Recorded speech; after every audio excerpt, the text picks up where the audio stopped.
So let's now allow users to upload their photos right on our website. And so this is what we want. When we click here, we basically want to open a new window from which we can select a new image to upload.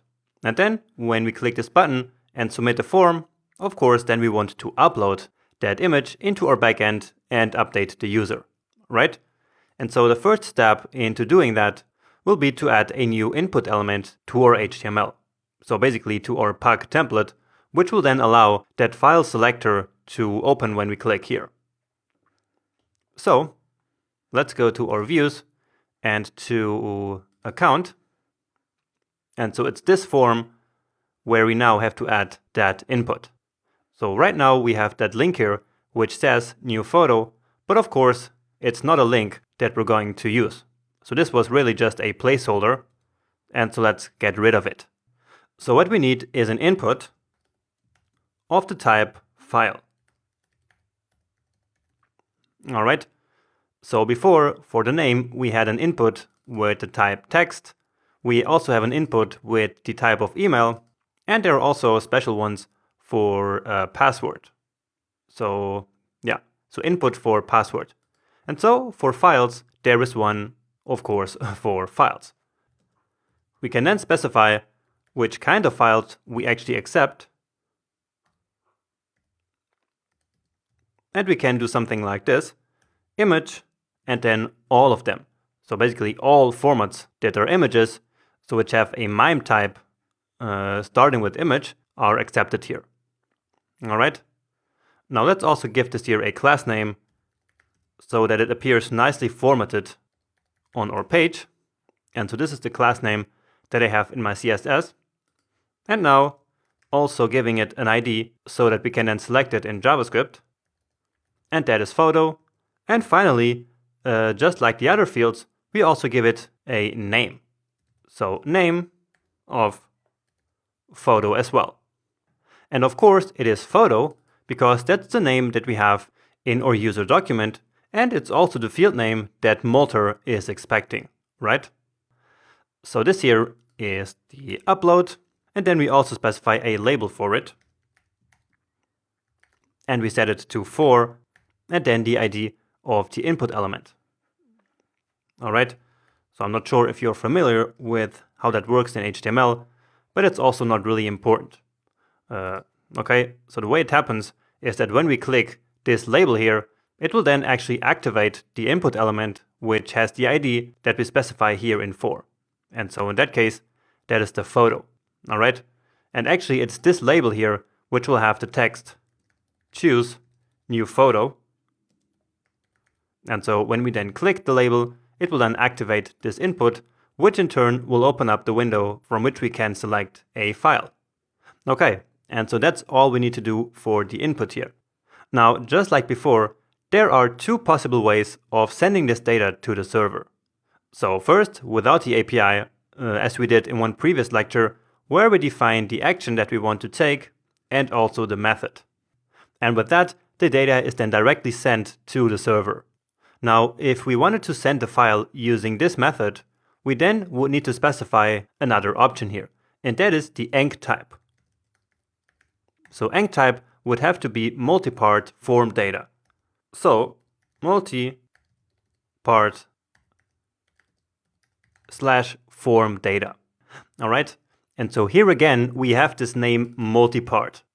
And so as we said before, multi-part is always for sending files to the server. And again, we actually need the Molter middleware to handle this multi-part form data. All right.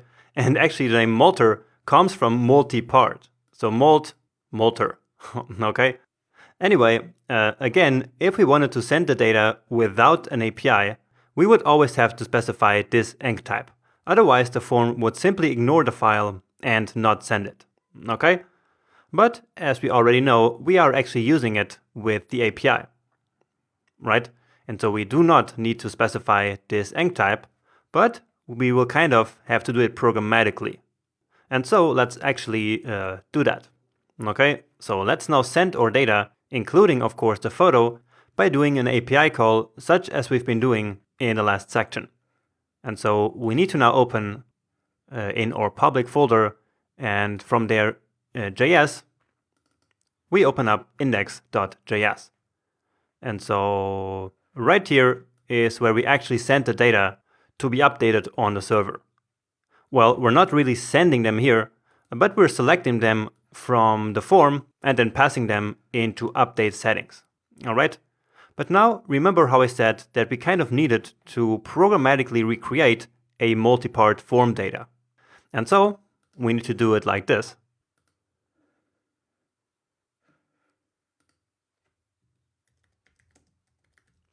Let's call it form, and then new form data.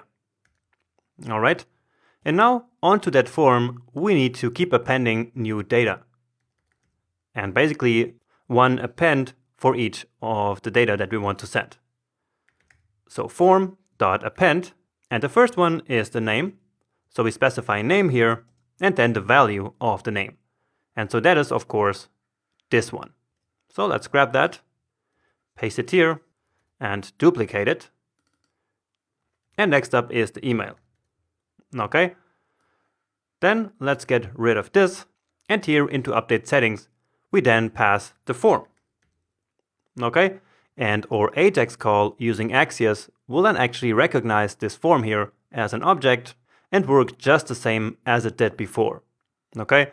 So here in update settings, where we pass in the data, which is then passed in here into the Axios request, we do not need to change anything. All right. So this is equivalent to what we had before with name and email, but now of course let's also add the photo, which is the entire reason why we now have to do it like this. All right. So form.append again, then the name we want to give it is of course again photo, and then document.getElement by ID, which is also photo. But now it is not .value, but instead .files. All right. And these files are actually an array. And so since there's only one, we need to select that first element in the array. And so that's 0. All right. And let's actually log this form to the console, just so we get a quick look at what this form actually is. But in a nutshell, as I said before, we basically recreate this multi-part form data. And so that's actually why it's called form data. It's because, well, that form data is also here in this multi-part enc type. Okay? So I guess that is actually enough for us to now try this out. So as I said, in update settings, there's nothing we need to change.